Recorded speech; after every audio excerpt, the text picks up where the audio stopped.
بعد نماز تراویح اسی دن کی تراویح کا خلاصہ اپنے ناظرین اور سامعین کو ہم پیش کرتے ہیں۔ آج جو ہم ناظرین کے سامنے جس پارے کی تفسیر مختصراً بیان کر رہے ہیں وہ 20واں پارہ ہے امن خلقہ، اور اس 20ویں پارے کے اندر اللہ تبارک و تعالیٰ نے ابتدا میں قدرت اور وحدانیت کے 5 دلائل اور براہین کا ذکر کیا ہے، جن میں پہلی جو دلیل دی ہے، جو برہان اول کے طور پر اللہ نے یہاں بیان کیا ہے کہ اللہ وہ ہے کہ جس نے آسمانوں اور زمین کو پیدا کیا، آسمان سے بارش برسا کر خوبصورت تر و تازہ باغات اور لہلہاتے ہوئے پھول وغیرہ ان چیزوں کو پیدا کیا۔ دوسری دلیل دی کہ وہ محسن حقیقی ہے جس نے انسان کے لیے زمین کو باعث قرار بنایا۔ قرار کیسے؟ مطلب نہ اتنا زیادہ سخت بنایا کہ انسان اس پر چل پھر نہ سکے، بیٹھ نہ سکے، سو نہ سکے، اور نہ ہی اتنا نرم بنایا کہ پاؤں رکھو اور دھستا چلا جائے، بلکہ ایسا بنایا کہ انسان چل پھر بھی سکے، انسان اس میں رہ بھی سکے، اس کے اندر سو بھی سکے، بیٹھ بھی سکے۔ تو قرار بنایا اللہ تبارک و تعالیٰ نے، اور اس زمین کے اندر، اس کے سینے کے اندر اللہ نے نہروں کو جاری کر دیا، اس کی پشت کے اوپر بھاری بھاری پہاڑوں کو رکھ دیا۔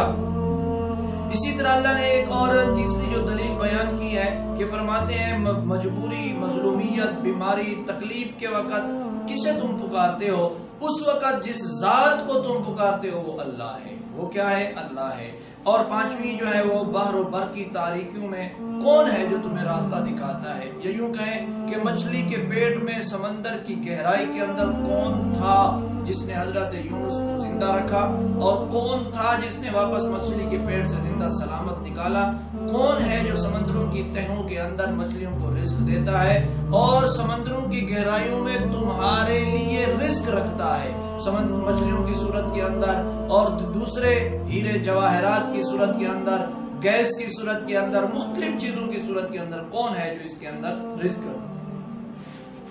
اور اسی طرح فرمایا کون ہے جو ٹھنڈی ہواؤں کو چلاتا ہے، اور یہی وہ اللہ تبارک و تعالیٰ کی ذات ہے۔ 5ویں دلیل یہ بیان کی کہ انسان کو ابتدا میں کس نے پیدا کیا؟ کون تھا جس نے وَلَقَدْ خَلَقْنَا الْإِنسَانَ مِنْ صَلْصَالٍ مِّنْ حَمَإٍ مَّسْنُونٍ؟ کون تھا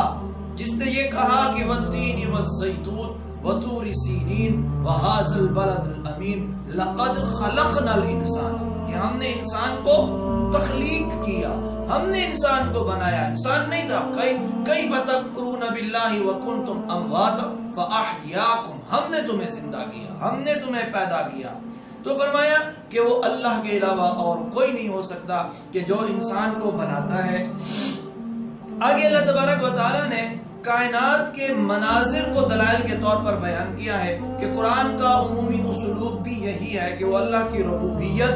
وحدانیت پر کائنات کے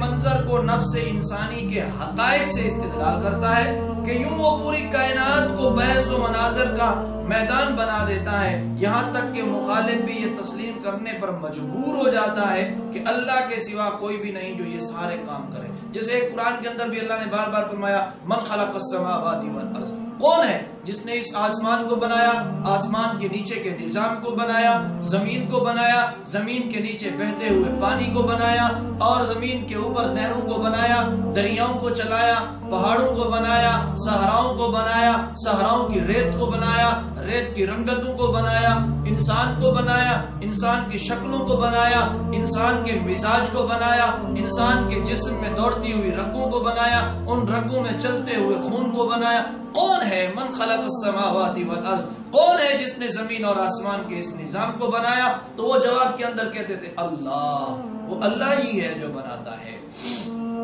اسی طرح اللہ تبارک و تعالیٰ نے عقیدہ توحید کو بیان کیا کہ دوسرا جو بنیادی مسئلہ ہے جو مشرکین کے سمجھ میں نہیں آتا، وہ زندگی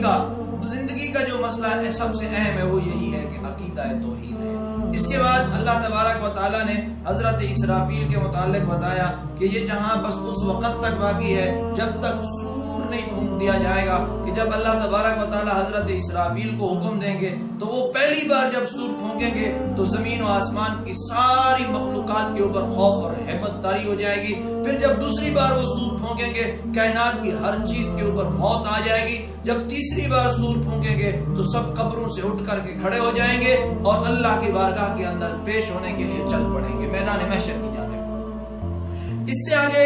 सूरह कसस को बयान किया, मक्की सूरत है और इसके अंदर 88 के करीब आयात हैं, 9 रुकू हैं। और इस सूरत को सूरह कसस इसलिए कहते हैं कि इस सूरत के अंदर हजरत मूसा अलैहिस्सलाम,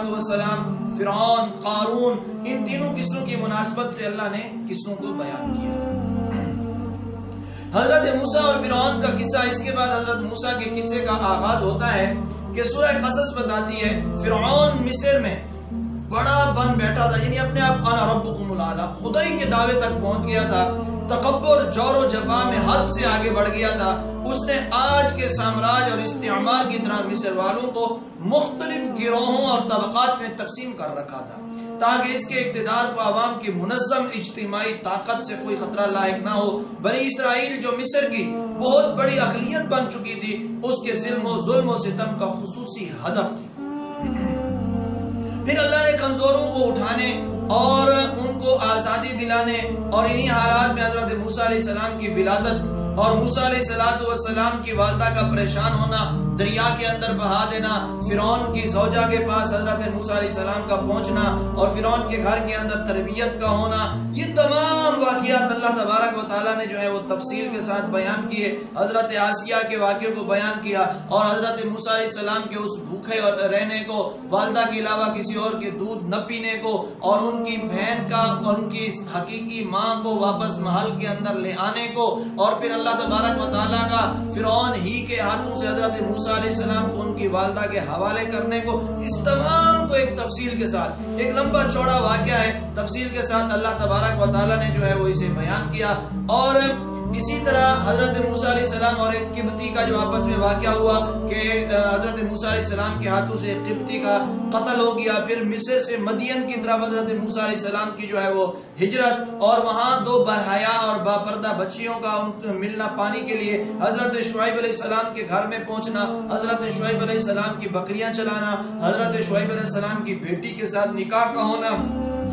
और वापसी के ऊपर जो है वो अल्लाह तबारक व तआला की तरफ से यद बैज़ा और इसी तरह आसा का मौजज़े के जिसके कुरान में भी कहा है कि अल्लाह ने कहा वमा तिलका बियमीनिका या मूसा क़ाल हिया असाई अतवक्कउ अलैहा व अहुश्शु बिहा, कि अल्लाह ने पूछा मूसा अलैहिस्सलाम तेरे हाथ में क्या है, तो उस डंडे का और इसी तरह यद बैज़ा का भी जो अल्लाह ने जिक्र फरमाया उसको भी तफसील के साथ अल्लाह तबारक व तआला ने यहाँ पर बयान किया है।